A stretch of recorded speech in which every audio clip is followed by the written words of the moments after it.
but welcome to our webinar on running shoes. As triathletes, we have way too many running shoes. We love them, but there's a lot of confusion about running shoes. Everything from stack height to how much cushion is good. Is cushion a good thing or a bad thing? Um, Running shoes have definitely evolved over time. So in this webinar, we want to talk about the history a little bit so we can kind of understand the evolution of running shoes, and also talk about how to select running shoes appropriate for you. There were some old school methods used to, when we think about 20 years ago, there were different methodologies to figure out what running shoes somebody should run in. But we've come a long way since then, and running shoes look a lot different now. And then Mitch is a working triathlete. He's on this call. He works at Fleet Feet, and he can talk a little bit about running shoes nowadays, sort of modern running shoes. And we'll talk about to what extent can running shoes actually prevent injury. And then Derek will talk about super shoes and go into depth there. But just a little background on the history of running shoes, just so we can kind of have a context. As I don't know who has seen the old photos from the 1800s or early 20th century about these sort of leather torture devices. I mean, they're basically dress shoes. All shoes were like this, and then they would throw some spikes on the bottom, and that's what running shoes were basically. And they evolved a little bit throughout the early 20th century, and then when the running boom came about, we sort of got these shoes, Adidas and Nike and others. They kind of pioneered these. And in the last weekly nugget email, or two weekly nugget emails ago, I sent a pic of the Nike, the Moon shoe, which was one of the first kind of shoes of this type with the waffle sole that Bill Bowerman made. He made the sole on his waffle iron, and they were one of the original running shoes that Nike produced, and a pair sold for $460,000 on Sotheby's. So that's kind of interesting. But back in the 60s and the 70s, everybody was running in shoes like this, and they were all neutral. There was no arch support. We didn't think about stack height or drop or anything like that. And everybody just kind of ran. When the sole fell off, you would glue it back together. And nobody really thought hard about running shoes. They thought about weight, and that's pretty much it. And then if anybody ran in the 90s or early 2000s, you might remember the stability craze. I just remember 20 years ago, high school cross country, and everybody was in Asics Kyanos or Brooks Adrenaline GTSs or some other stability shoe, because everybody looked at arch support and pronation, all the running shoe stores, and they were all just trying to sell these. And then there was a 180-degree shift. And if you remember, sort of around 2009, maybe, or 2010, barefoot running became a thing. You had the book Born to Run, which focused on, a tribe that ran in sandals. And we had growth in the popularity of Vibram, barefoot running shoes, and then Nike Freeze, which sort of mimicked barefoot running. And the idea was that you would run in a more natural way if you ran in more minimalist shoes. I know also around that time period, a lot of athletes started doing all of their mileage in running flats, like racing flats, like the Saucony Type A or the Asics, the different shoes there, like the Hyperspeed. And the idea was that you would come down on your forefoot, and that would unload some of that initial force and potentially reduce injury. But everybody was still getting injured. And then came the maximalist movement. We think about Hoka and their marshmallow type sole, and Hoka sort of grew in popularity just as everybody was thinking about running in minimalist shoes. So basically the industry is all over the place, and there's a lot of confusion. And it's only recently, honestly, that there have been controlled studies exploring, what actually makes a difference. What if I have knee pain, what type of shoe should I run in? Should I be running in super shoes all the time? Is there something to be said about running in a low drop shoe like an Ultra? And the answer is it kind of depends on what's comfortable. It depends on what injuries you deal with, etc. And then in conjunction with these maximalist shoes came the super shoes, and Derek will talk about those and this special foam and carbon plates that are in those. So before we get somebody should mute. Everybody just mute if you're not talking. But the first, let's talk a little bit about how to select running shoes.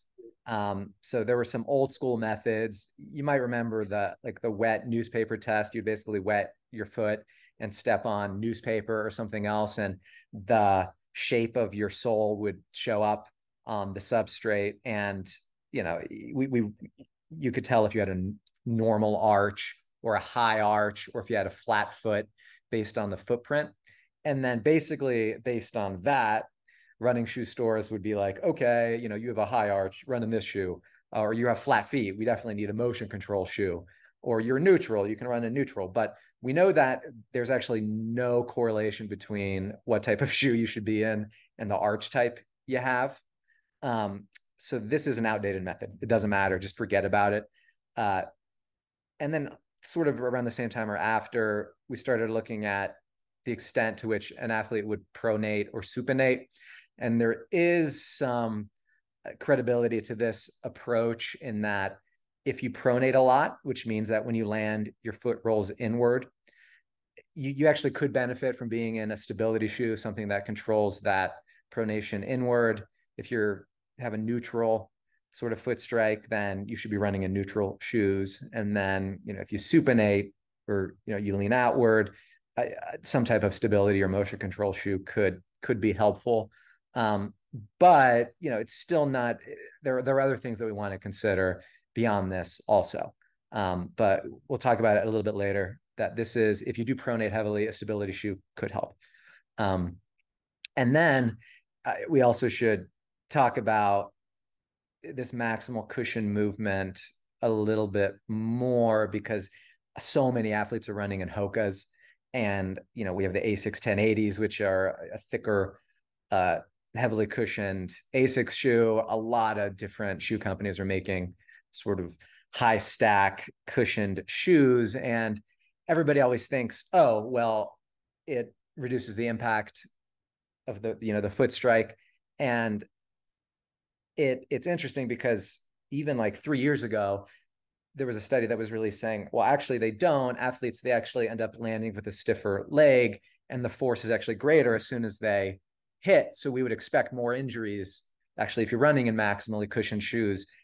And then that was the hypothesis, but then they did the study and their injury rate was actually lower when athletes were running in maximally cushioned shoes. And they found out that even though, that overall force is greater, it's actually spread out more. So when your foot strikes, the bottom of your leg, it stops, quickly, and it stops more abruptly in heavily cushioned shoes. But because it's cushioned, it sort of spreads that impact out a little bit longer. And then the second impact is the impact that goes up your body. And that is reduced in heavily cushioned shoes. But, there are instances where maximally cushioned shoes can be counterproductive, such as if it causes you to heel strike more often or with greater force, and that could be a bad thing. We also have to consider the stability.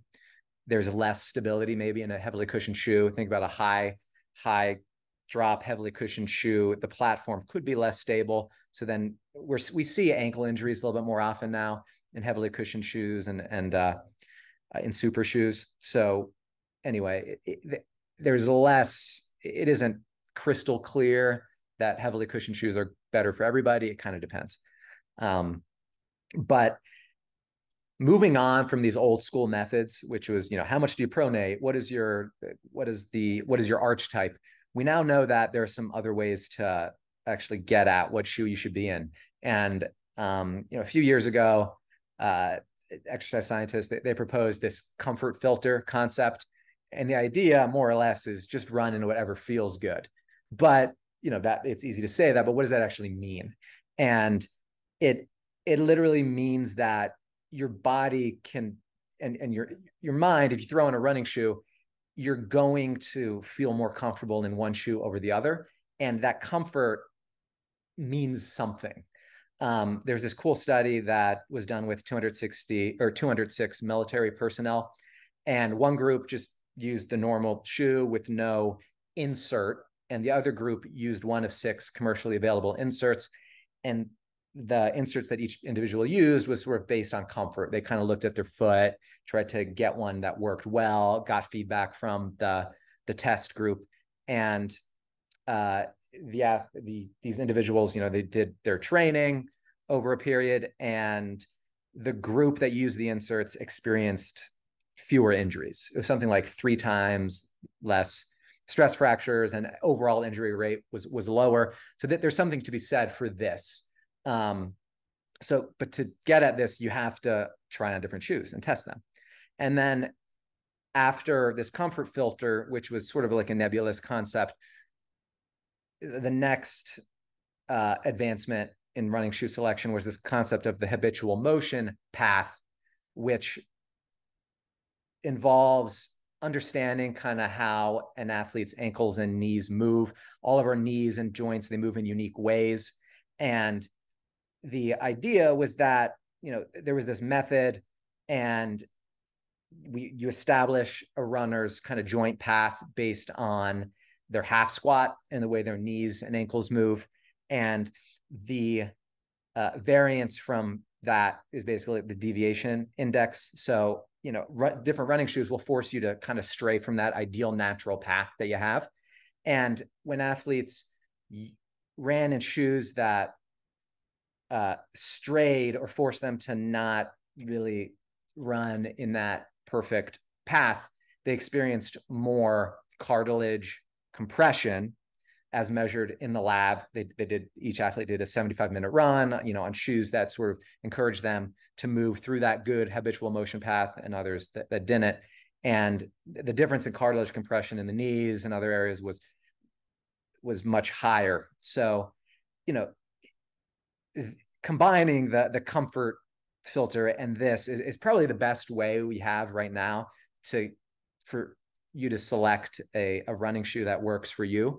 And again, you have to try them on. And if it feels good, lean into that. And the bottom line is that you have to experiment and you have to lean on comfort. And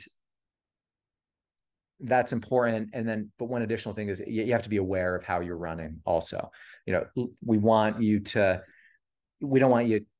slamming down on your heel just because you might find a heavily cushioned shoe more comfortable because it's like running on a marshmallow, but think about how your foot is coming down, think about how you're running efficiently, etc. But this is the big consideration. Experiment, do what's comfortable, and then go with it.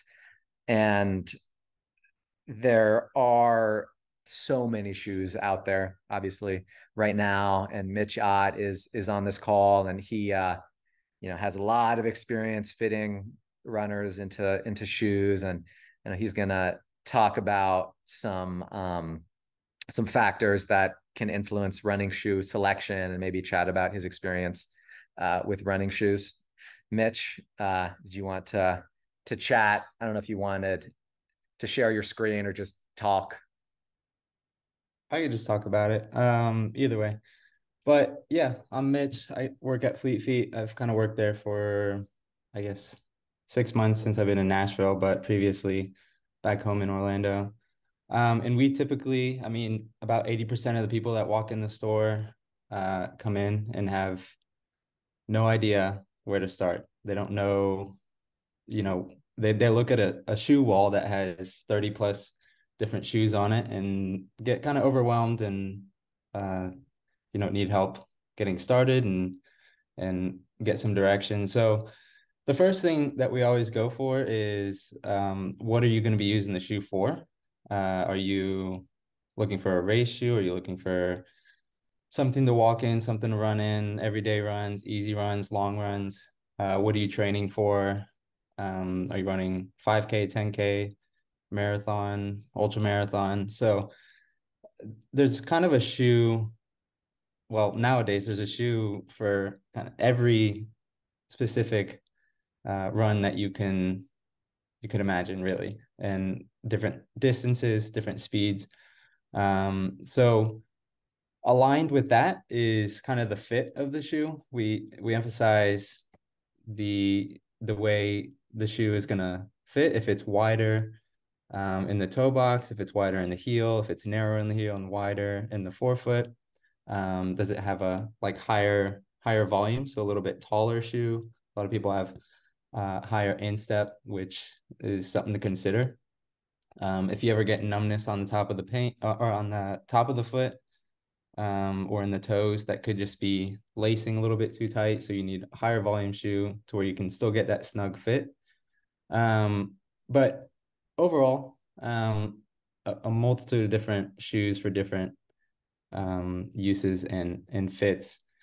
We also want to go over kind of what's worked in the past. So if you've been in Brooks forever, which we have a lot of people that come in and have worn the Brooks Ghost for past 10 years. And generally I say if you've been in Brooks before, if it's not broke, don't fix it kind of thing. Just kind of stick with that, because a lot of people will try on Hokas or Ons or Asics, and then they just it's not the same feel. Which, you know, if you've been loyal to a brand for quite a while, typically that's the case. You try on a different brand and it's most likely not going to work for you. I would say like 8 times out of 10, it might not work for you. Um, and then last thing is kind of, are you dealing with any discomfort or pain or injuries from the past that are still kind of lingering? And address that to make sure that the shoe won't bring any of that same pain or discomfort back. That's most likely the reason that you're looking for another shoe, is that you're experiencing.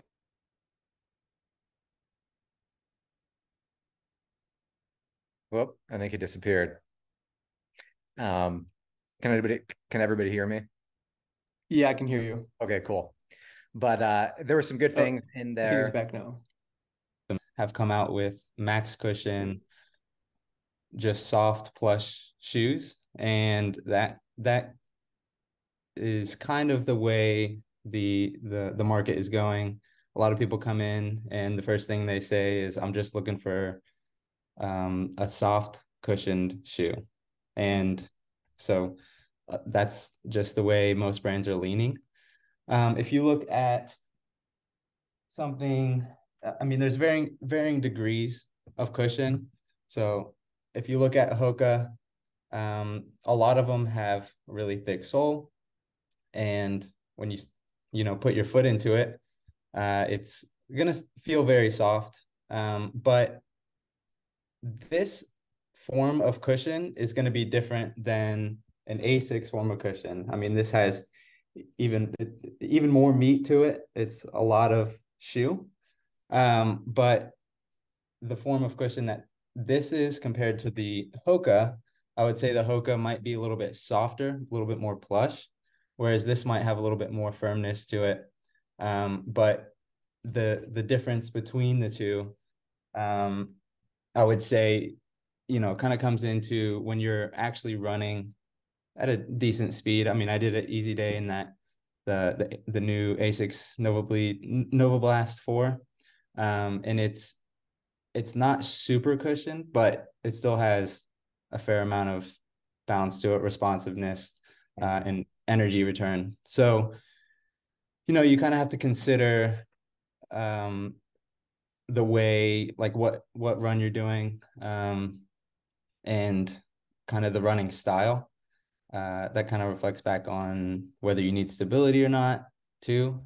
So if you don't need stability, that kind of opens up a lot of different options. In which case you can just kind of, again, like what Connor was saying, experiment and try different things out. If you like soft shoes, there's varying degrees of softness. I have some shoes like the new New Balance 1080, which is really plush, and you step in that shoe and you almost sink. And that's, some people like that feel, and some people like it kind of feel like, to me, feels like I'm stepping off the side of the shoe almost because it's so squishy. Um, and then different cushion shoes will kind of hold you up a little bit, but still give a fair amount of give and bounce when you bear the weight on it. And that's kind of more my preference, especially for an easier day shoe.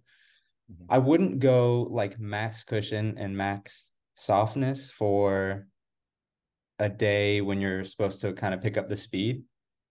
That's more for like an easier day when you're just, maybe at a hard bike and you're doing a brick run and it's just an easy pace and you're just jogging along. That's more for like your higher cushion shoe. That would be a good roll for that.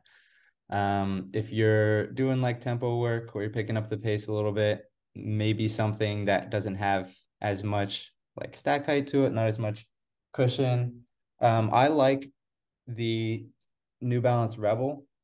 It's still a very soft, like plush shoe. It gives a little bit, but it's it's still very responsive. You can feel the ground.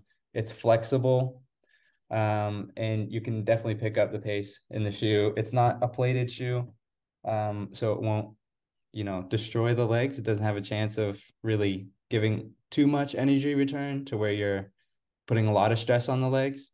But it's a good all around shoe. I've used it for easier days as well.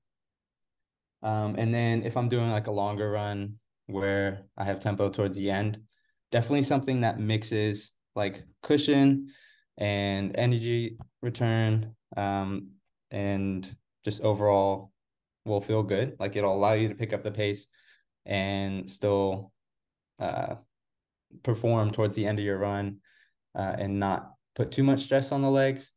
The New Balance Super Comp Trainer, so not their racing shoe, but just their training shoe. It still has a carbon plate in it. Their energy arc is what they call it. So it's good for, high energy return. It is a plated shoe, but not considered a racing shoe. Derek will kind of touch on that a little bit later, but you could use plated shoes for harder efforts, like a long run effort. But it depends on really, your form, what kind of pace you're going, and like I would say fitness to a degree. Like, can your legs withstand um, that amount of energy return over the longer distance? And then let's see, so like an easier long run, maybe you just kind of want to stick with a more cushioned shoe. And then like your track workouts, I generally tend to warm up in something that's fairly cushioned, not like max cushion, but something that has a little bit of softness to it, can just easier warm up, gradual warm up. And then once I actually get into the work portion, I'll put on a carbon plated shoe or potentially a nylon plated shoe. The difference between the two, carbon plated versus nylon plated will still give you a fair amount of energy return. It's just not, as efficient, not as responsive as like a carbon plated shoe. And then, there's also, I guess, another aspect to which Conrad highlighted earlier, but a brand like Ultra, they have zero drop shoes. So drop in a shoe essentially refers to the change from heel to forefoot, the height. And in this shoe, it's zero. There's no change. Your foot sits level, flat. Whereas other shoes will have a change from heel to forefoot. This one's 6 mil drop. So your foot is slightly tilted, kind of like high heels where there's a 6 inch difference. This is only just 6 millimeters. And what that kind of the reason there is drop in shoes is based on foot strike and efficiency. So a lot of people who run longer distances and um, like, that zero drop feel, that might place a little bit more strain on like the Achilles and the lower limb. So if you run in Hoka's, which is also a stiffer shoe, those tend to be about 4 millimeters around there, and sometimes that can create a lot of strain on the calf and the Achilles and create some problems on the lower limb. And I found that like the stiffness of the shoe, so it doesn't bend as much, in that lower drop tends to put that strain on the back of the heel, whereas a higher drop shoe, what that can do and what it really does is it uh, is intended for landing more towards like the back of the foot. So if you land on the heel, if you're a heel striker, higher drop shoes tend to be better for you. But it can lead to a little bit of discomfort. If you have any hip problems or knee problems, sometimes higher drop shoes aren't right for you. So maybe erring towards the side of a lower drop shoe would be better. So you kind of think about lower drop might not be good for lower limb injuries, and then higher drop might not be good for like higher like hips and knee injuries. And then stiffness in a shoe. So how much it flexes and moves around. So if it twists and flexes, if you are a midfoot striker, that's generally not a issue. Mid to forefoot striker, that's not going to be much of a thing to highlight. But if you land on the heel, then you might want to think about the flexibility in a shoe. So as you move through the gait, as you move from heel to forefoot, and then of course toe off, uh, really, do you want to be like guided a little bit better? So not necessarily a stability thing, but like with a Hoka, the the stiffness in that shoe is going to pretty much allow you to be a little bit more efficient. And it's going to rock you from heel to forefoot very quickly. Whereas in a flexible shoe, you're probably going to have a little bit more ground contact time. And you're going to have to work, the foot's going to work a little bit more as you move through the gait. And then, yeah, I mean, all of that kind of put together, it's a lot of information and things to consider with a shoe. But again, there's so many different options. And it's best to kind of go to your local running store and just talk with them about what you've been in before, what's worked for you, what hasn't worked for you, what you might like, or what you might be looking for in a shoe, and what you're using it for. Um, and then, I think we had a question outside of this. They were wondering, like, are you able to, um, like, what would you, how do you ensure the right fit when ordering shoes online? So you're not able to really try it on. I know Amazon does it with some shoes. And then like if you order from Fleet Feet directly, like on their website, you can have it shipped to you. You can try it. It's like a try before you buy sort of thing for Amazon. And then you can send it back without the charge. And then Fleet Feet generally has a like nice return policy where if you order it online, you have 60 days. You can run in the shoe. I wouldn't say like, put 100 miles on the shoe within 60 days, but you should know by like the first few runs whether it's going to be right for you. And then if it's not, you can always return it. So that's kind of like a reassuring thing for some people who are just unsure about a purchase. So if you're buying like a race shoe or a plated shoe that's 200 plus bucks, it's kind of like that thing you can always fall back on. Um, so yeah, I think that's about covered. Does anyone have any questions?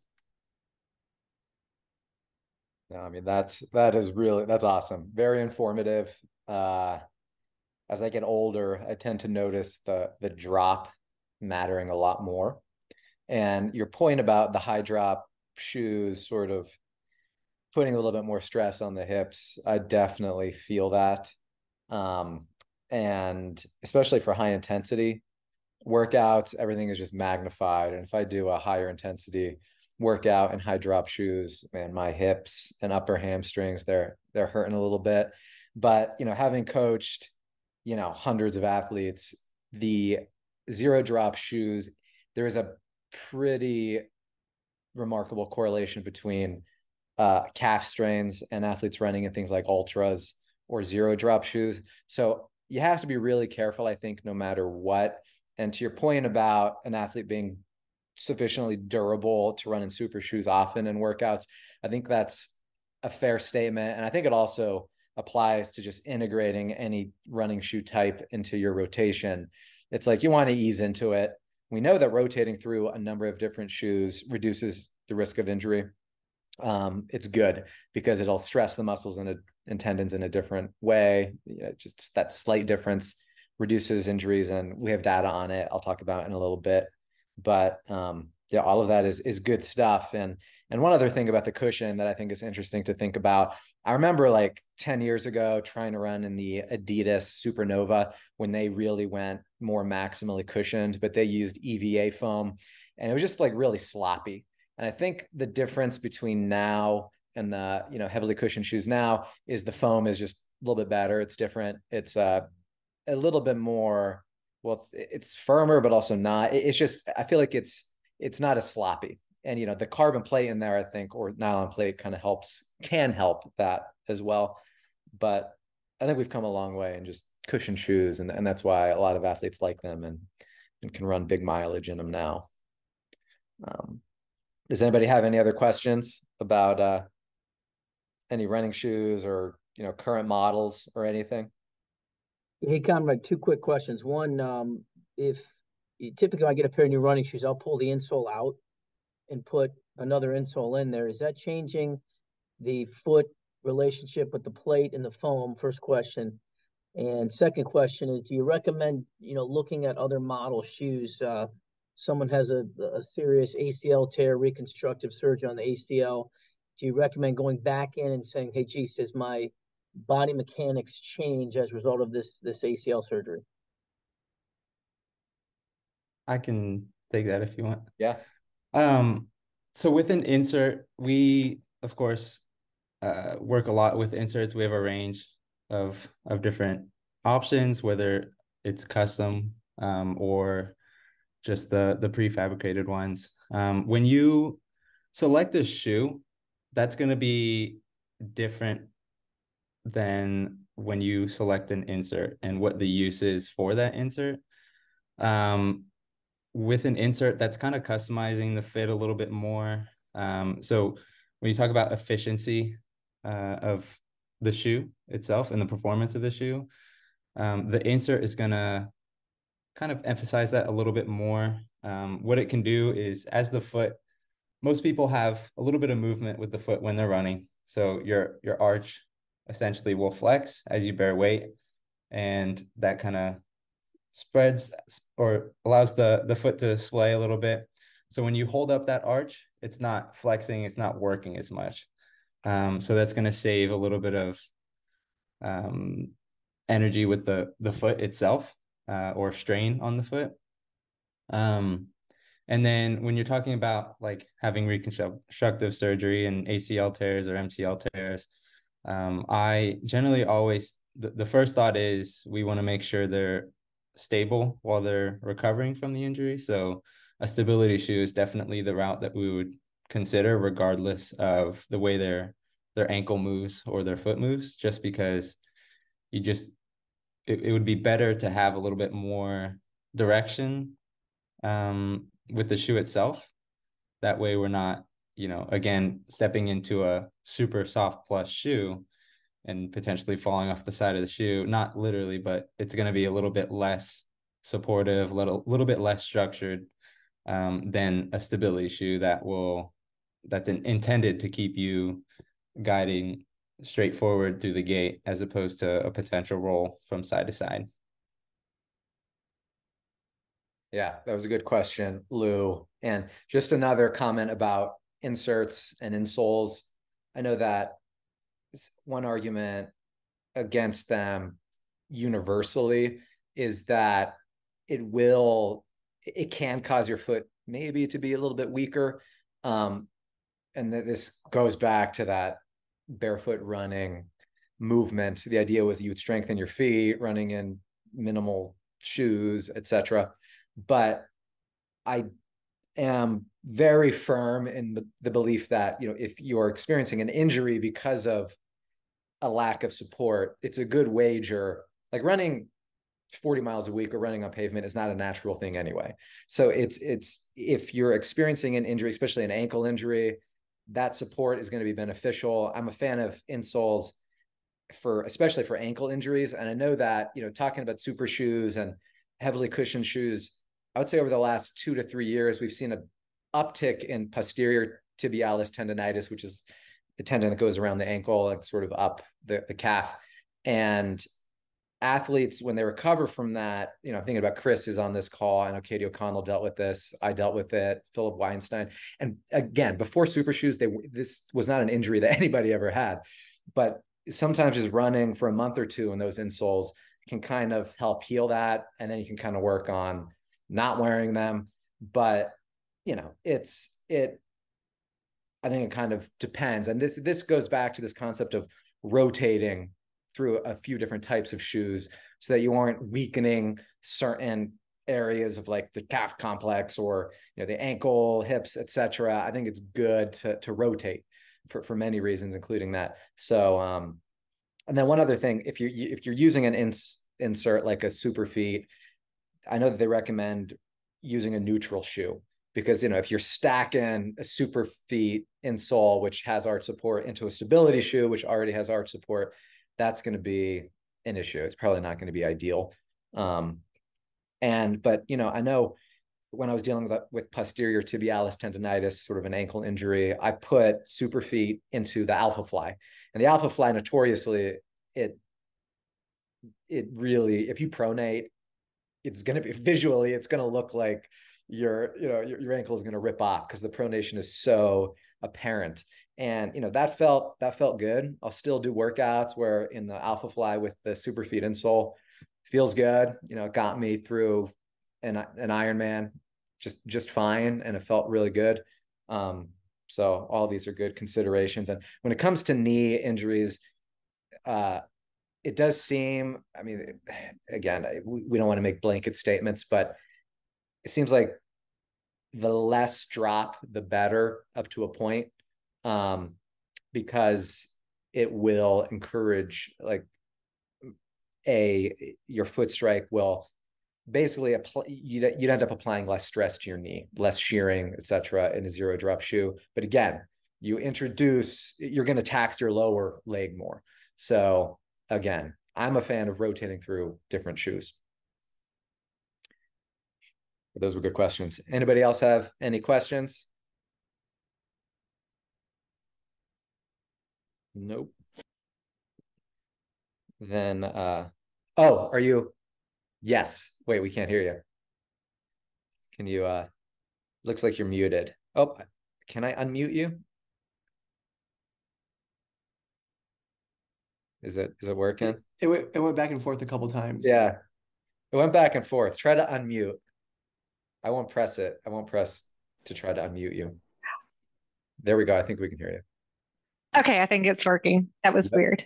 You guys must know I talk a lot. Got it.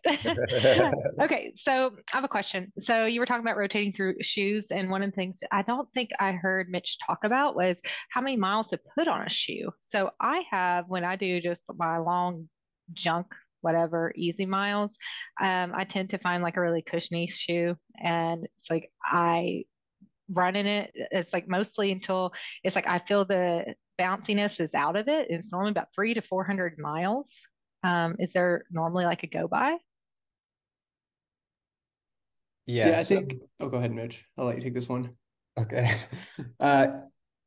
It depends on the shoe and the brand.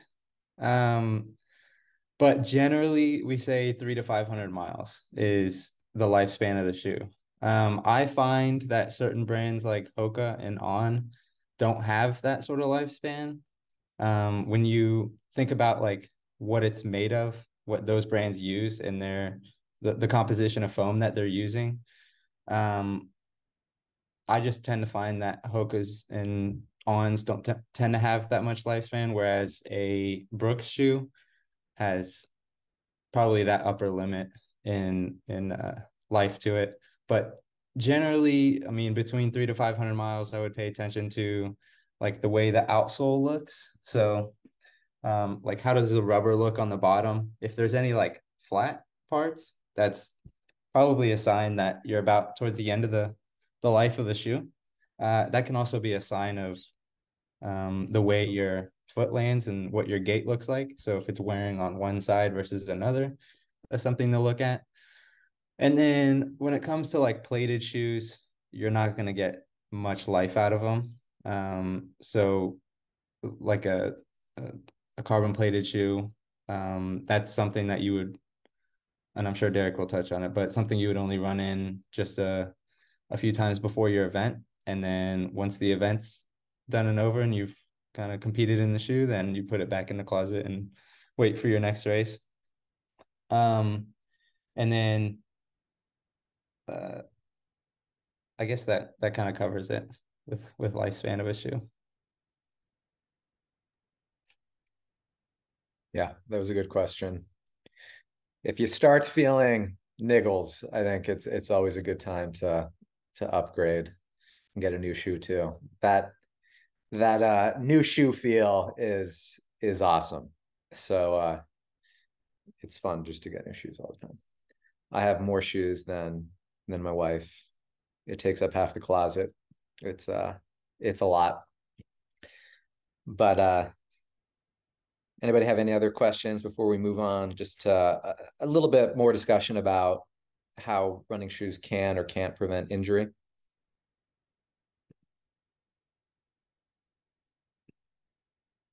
Then let me just share this screen again, just so we can see the outline. So moving on, we covered a few of these points, but the question is, the connection between running shoes and injury. It's there, but we can't forget or neglect this concept that the number one reason you're going to get injured is increasing running load too quickly. You either increase volume too fast, intensity too fast, you're not recovering well, you're not sleeping well. All of these things lead to injury more than the shoe. But that isn't to say that running shoes don't contribute or prevent injury. It's just the number one thing we need to highlight is you need to look at training first.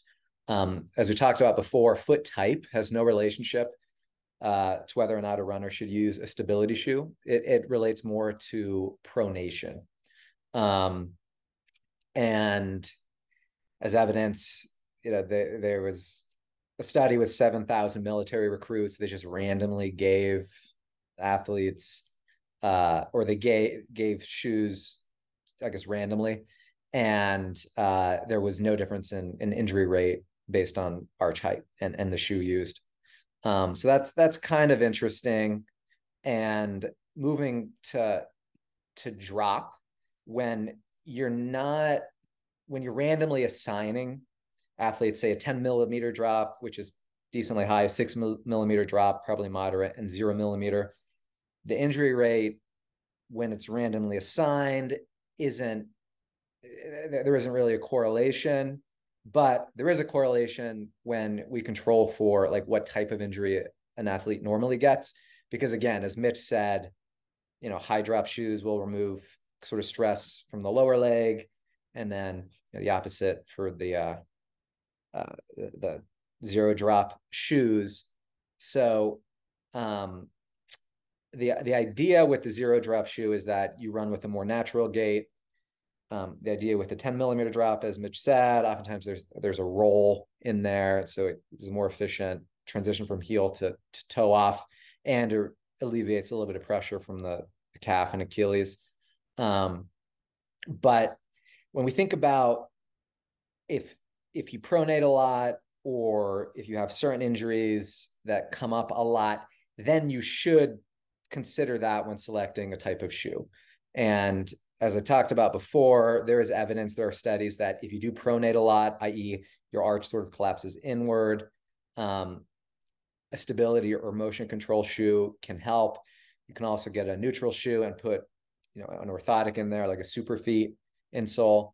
If you experience knee injuries, a low drop shoe may help.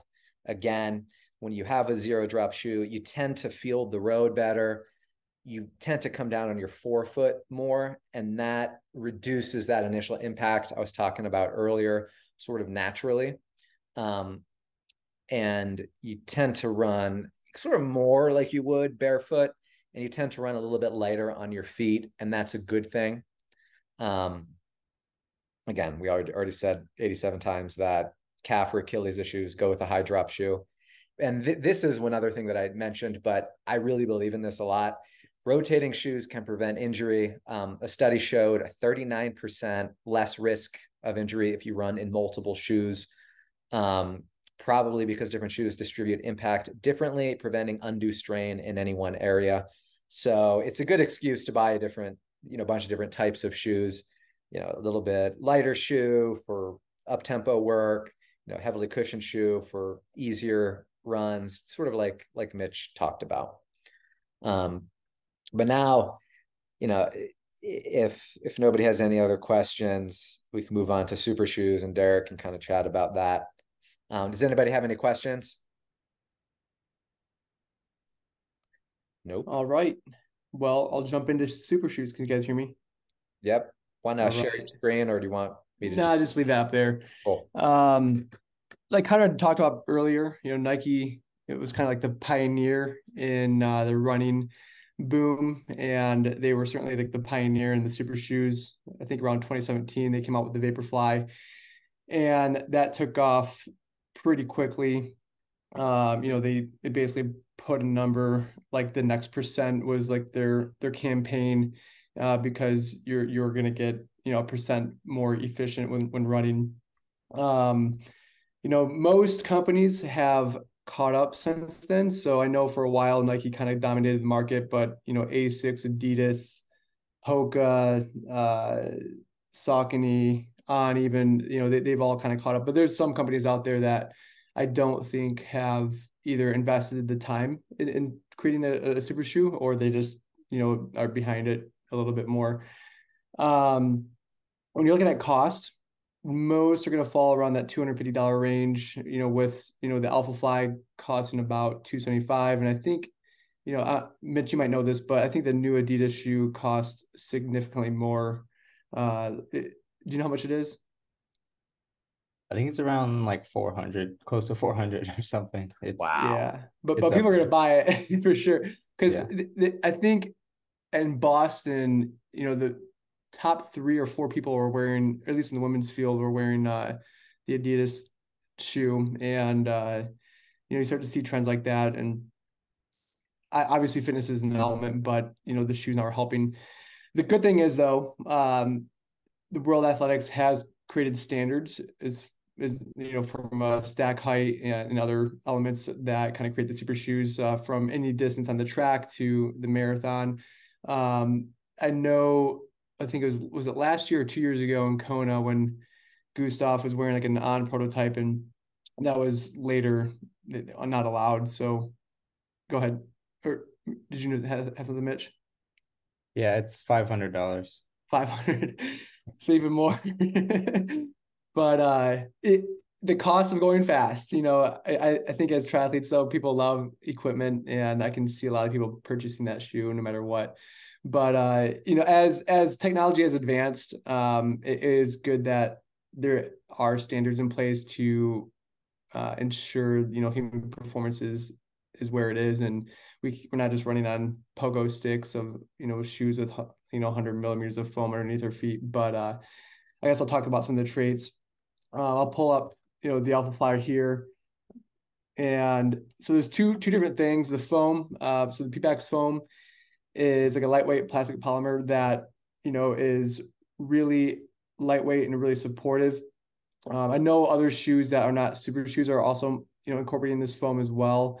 Every other company has either this type of foam or some type of really, really close variation of this foam that they're using for their the midsole.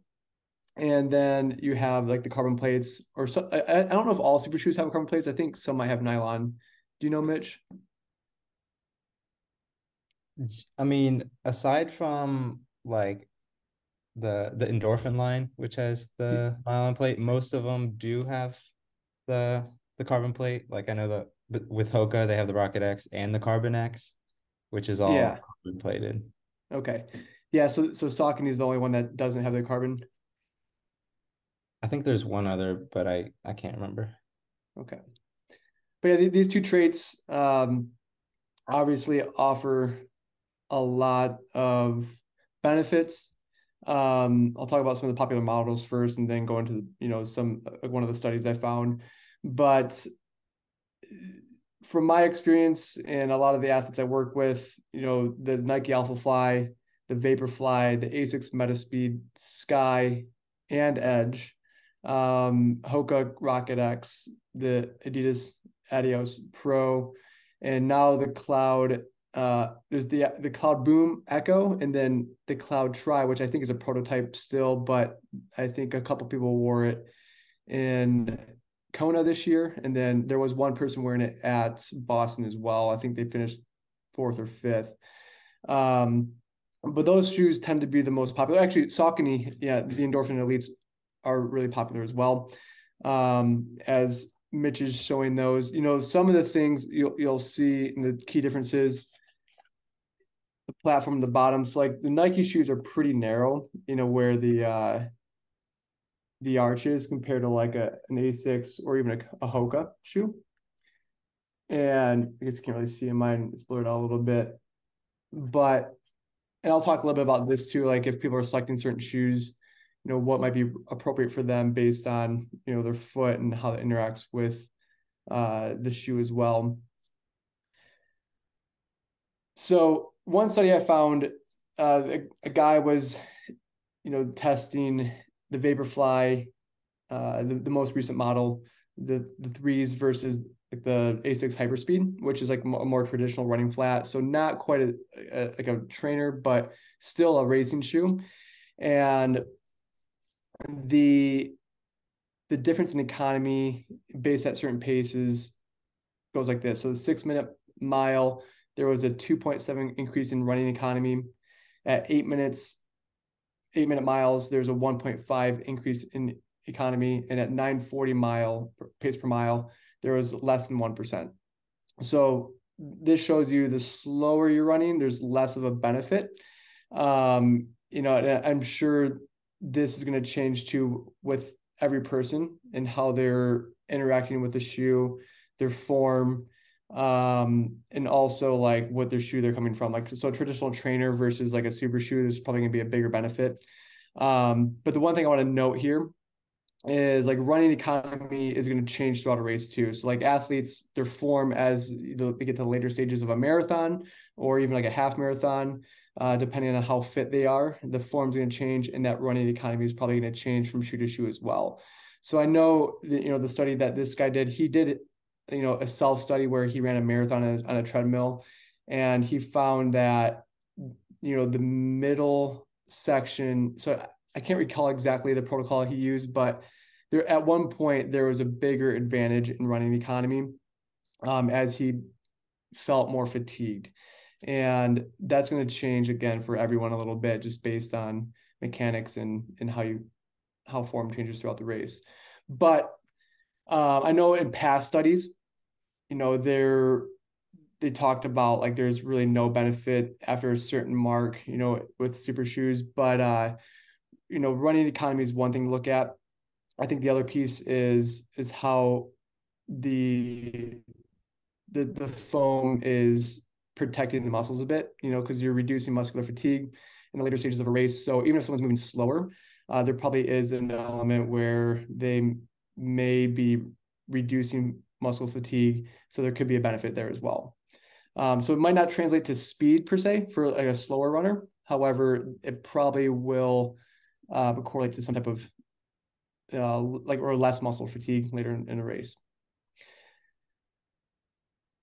So any questions so far?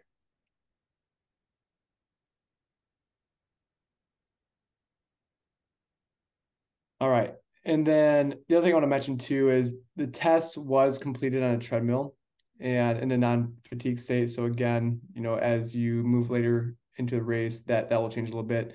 Running on a treadmill itself is different than running outside, on pavement or on concrete. Obviously, there's a lot more give on a treadmill. So the impact is going to be a little bit different in how the muscles interact with the shoes as well. So I want to talk a little bit about training in super shoes. And, I know Conrad talked about, he had, his own observations of athletes that were experiencing certain injuries, very specific injuries by wearing super shoes. Conrad, do you know if they're all wearing the same shoe? Yeah, I think they were all Nikes actually. Yeah. So it seems so, and I think, again, let me see if I can get a good visual here. So again, like when you look at the arch, in the Nike, it's a lot more narrow. The shoes are narrow to begin with. And so the stability is less in the Nike Alpha Flies and Vapor Flies. And there tends to be a correlation with athletes experiencing a lot more ankle injuries or ankle pain in their joints, or even like the Achilles post run. Asics, and the Hokas tend to have a wider toe box and a little bit more stable of a platform. And, I don't know if there's a correlation or just there's just not enough athletes that have worn them to see if there's a correlation with injuries there too. But Nike definitely has a more narrow shoe, which again, less stability. Your ankles are working a little bit more in a race. So if you're not used to wearing them and you go out and run a half marathon full throttle, you're probably going to experience some discomfort afterwards. So in my experience though, resilient runners, athletes that are durable, can probably they could definitely run in like a super shoe at least once a week, maybe twice a week, depending on the athlete. The athlete is more experienced, they may even do like their long runs or a portion of their long runs in super shoes if they're like just a pure runner. But again, this is really athlete dependent. Again, you got to know your body, just know how you're interacting with the shoe. And it kind of goes back to what Conrad and Mitch were talking about too, is this rotating your shoes out anyway. Since the characteristics of the super shoes are absorbing a lot of that stress, some of your muscles are not working as much. So if you wear them frequently, you may get like lower or weaker muscles in your lower legs and calves and Achilles.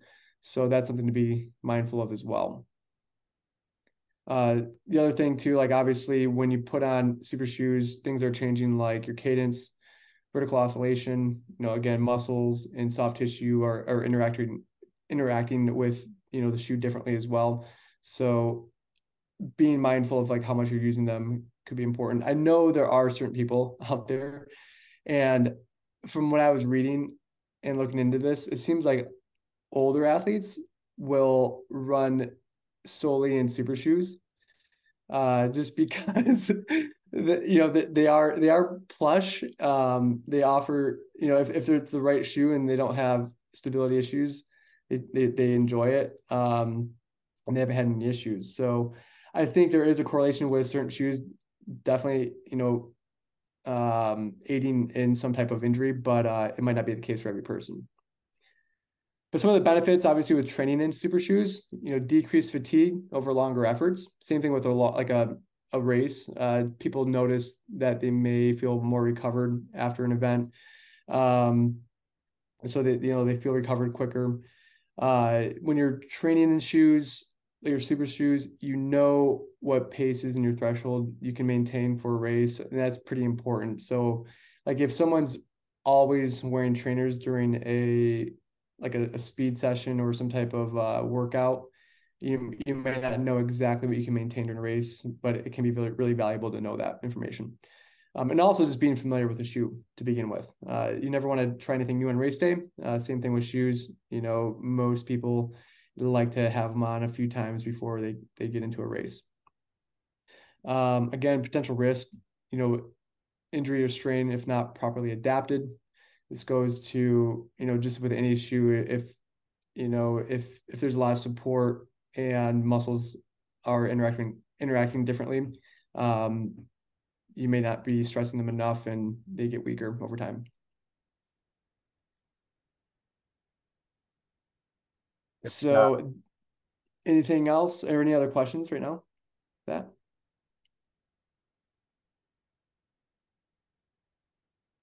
I don't know. We'll see which brand captures more market share. I don't know if the tide is turning and Nike is losing their dominance or what, but it'll be interesting to see. Hoka is catching up with their newest run shoe at the World Champs. A lot, Ironman World Champs, I'm talking about. A lot of those top athletes were running in Hokas. So this, I think they finally nailed it with this most recent model. The prior ones weren't that great. I remember running in like the first Rocket, like their first super shoe, and it was terrible. But they've improved a lot, so we'll see. But yeah, does anybody have any other questions?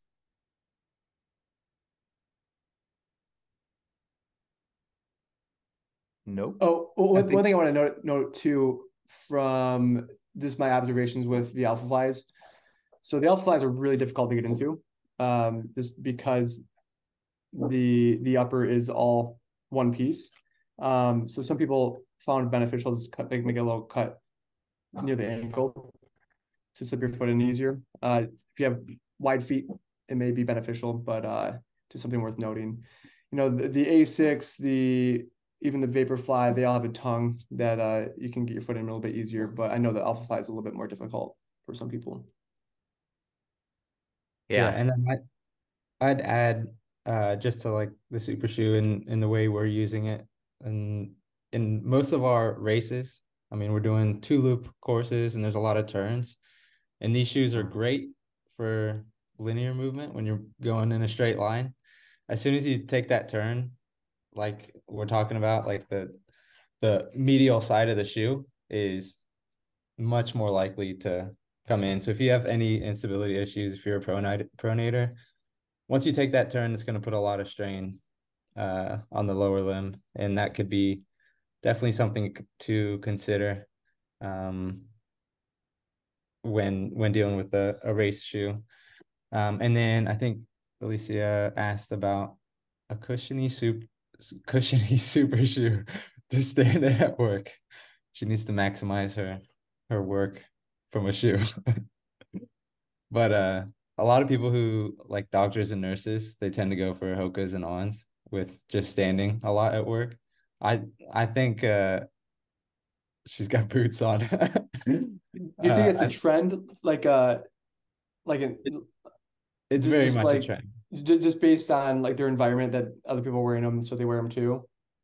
I would think so. I mean, people live and die by those two brands. Mm-hmm.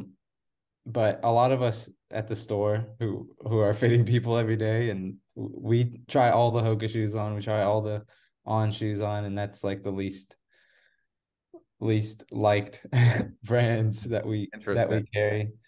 I think brands like Asics and Brooks are they've just been around a long time. They know what they're doing. It seems like there's a lot of hype around On and Hoka. They're not bad shoes at all, and people like them. There's nothing wrong with them. But personally, not my favorite brands. I agree with that.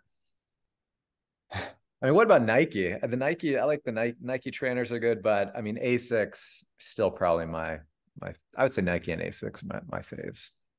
Yeah, Nike makes good shoes. I mean, they of course have a huge market share within the super shoe range, but yeah, Track spikes too. I mean, what's I that? guess running track spikes as well. I mean, they dominate Yeah, at every performance level. I think Hoka does well with trail shoes.